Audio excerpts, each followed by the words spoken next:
বন্ধুরা আজ আপনাদের তৈরি করে দেখাবো মাত্র 1 কাপ পরিমাণ ওটস এবং হাফ কাপ সুজি দিয়ে একটি দুর্দান্ত স্বাদের নাস্তার রেসিপি, যেটা কি একদমই হেলদি এবং টেস্টি। তো সবার প্রথমে একটি মিক্সিং বোলের মধ্যে নিয়ে নিচ্ছি মেজারিং কাপের 1 কাপ পরিমাণ ওটস। আমি এখানে নর্মাল ওটস নিয়েছি, আপনারা চাইলে রোল ওটসও নিতে পারেন।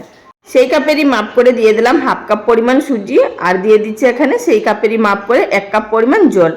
এর থেকে কিন্তু জলের পরিমাণ আর বেশিও দেবেন না আর কমও দেবেন না। যে যে উপকরণের মাপগুলো নিয়েছি তার জন্য এই জলটা কিন্তু একদমই পারফেক্ট।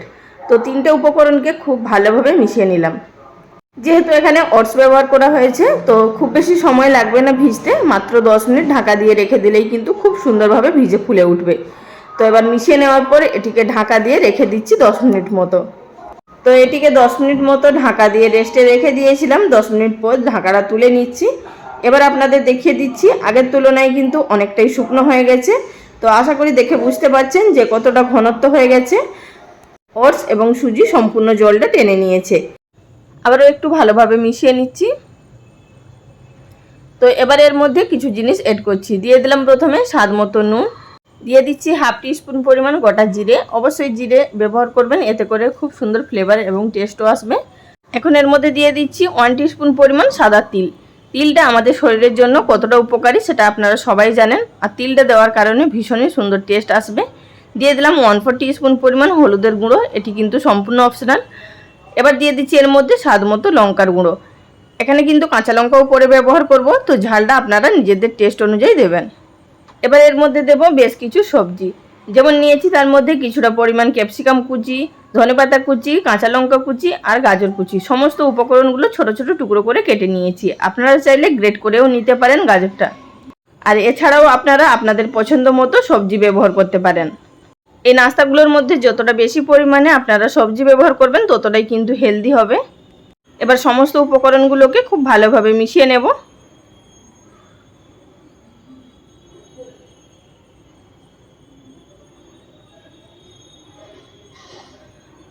তো আমার এখানে মিশিয়ে নেওয়া হয়ে গেছে।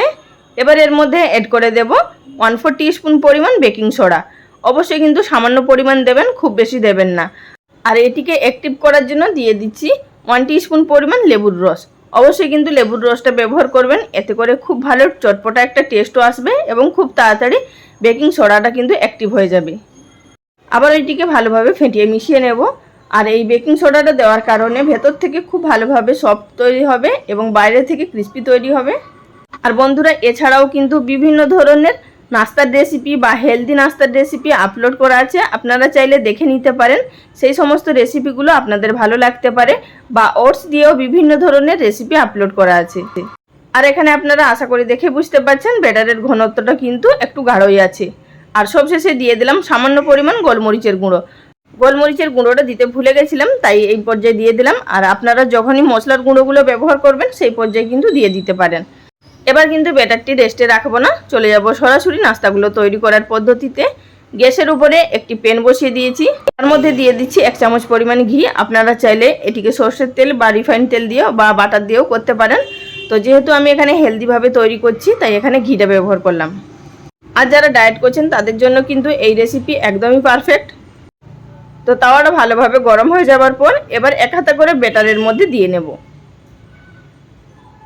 এক হাতা ব্যাটার দিয়ে দেওয়ার পর এবার এটিকে একটু চামচের সাহায্যে গোল শেপ দিয়ে নেব, এতে করে দেখতে ভালো লাগবে নাস্তাগুলো।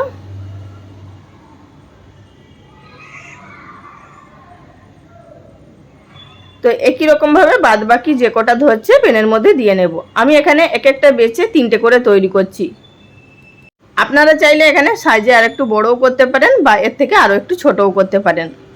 বন্ধুরা ভিডিও চলাকালীন ছোট্ট একটি অনুরোধ, যদি চ্যানেলে কেউ নতুন দর্শক বন্ধু হয়ে থাকেন আর ভিডিওটি দেখার পর যদি আপনাদের ভালো লাগে চ্যানেলটি সাবস্ক্রাইব করে নেওয়ার অনুরোধ রইল। পাশে থাকা বেল বাটনটি অবশ্যই প্রেস করে রাখবেন, এতে করে পরবর্তী ভিডিও নোটিফিকেশন সবার আগে পেয়ে যাবেন। আর সেখান থেকে আপনারা আপনাদের সময় অনুযায়ী দেখে নিতে পারবেন। তো আমার এখানে 3টে করে দিয়ে নেওয়া হয়ে গেছে। এবার উপর থেকে ঢাকা চাপা দিয়ে গ্যাসের ফ্লেমটা একেবারে লোতে করে দিয়ে এটিকে একদিকটা হতে দেবো যতক্ষণ না উপরে সারফেসটা হালকা হালকা শুকিয়ে আসছে। তো এটা প্রায় 2 থেকে 3 মিনিটের মধ্যেই উপরের সারফেসটা হালকা হালকা শুকোতে শুরু করবে। আর সাইডগুলো থেকে আপনারা বুঝতেই পারবেন, তো সাইডগুলোও ছাড়তে শুরু করবে। সেই পর্যায়ে উপরে দিয়ে দিচ্ছি সামান্য পরিমাণ সাদা তিল।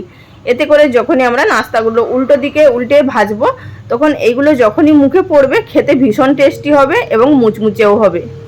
আর যদি আপনারা অপছন্দ করেন সেক্ষেত্রে আপনারা স্কিপ করে দিতে পারেন। এবার এক একটা নাস্তা উল্টে নেব। তো দেখতেই পাচ্ছেন কত সুন্দরভাবে উঠে যাচ্ছে। আর এগুলো কিন্তু অবশ্যই একদম লো ফ্লেমে করবেন, এতে করে ভেতরে যে সবজিগুলো দেওয়া আছে সেগুলো একদম পারফেক্টভাবে সিদ্ধ হয়ে যাবে। আর এখানে আপনারা উল্টানোর সময় সামান্য পরিমাণ ঘিও দিতে পারেন বা নাও দিতে পারেন। আমি এখানে একটি এমনি করছি আর বাদবাকি দুটোর মধ্যে সামান্য পরিমাণ করে ঘি দিয়ে নিলাম। এ দুটোকেও ওপর দিকে উল্টে দেব। আবারও এটিকে ঢাকা দিয়ে লো ফ্লেমে থাকা অবস্থাতে আরও এটিকে 2 থেকে 2.5 মিনিট মতো রান্না করে নেব।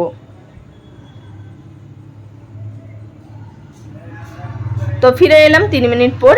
এবার এটিকে ঢাকা তুলে নেব। তো দুদিকটা এখন কিন্তু খুব সুন্দরভাবে ভাজা হয়ে গেছে এবং ভেতরটাও সিদ্ধ হয়ে গেছে। তো বাইরেটা একটু ক্রিস্পি করব, তার জন্য গ্যাসের ফ্লেমটা এখন মিডিয়াম টু হাইতে রেখে এগুলোকে একটু উল্টে পাল্টে ভেজে নেব। এতে করে খুব সুন্দর কিন্তু দারুণ মুচমুচে তৈরি হবে।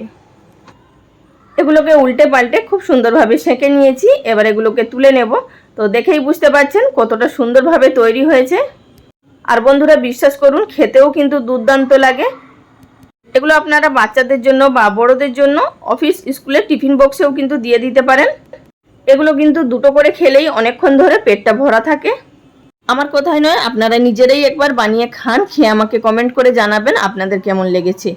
আমি যে পরিমাণে উপকরণ নিয়েছিলাম সেখান থেকে কিন্তু 6টা আমার এইরকম নাস্তা তৈরি হয়েছে। এবার আপনাদেরকে নাস্তাগুলো কাছ থেকে দেখিয়ে দিচ্ছি যে কতটা মুচমুচে হয়েছে। তো সেটা আমি আওয়াজটাও আপনাদের শুনিয়ে দিচ্ছি।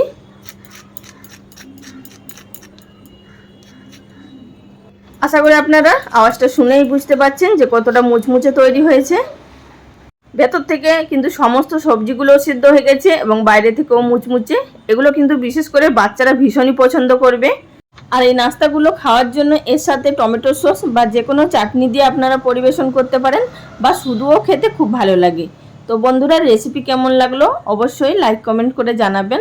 আজ এই পর্যন্ত, আগামী দিন কোনো এক নতুন রেসিপি নিয়ে আবারও হাজির হয়ে যাব। সবাই ভালো থাকবেন। নমস্কার।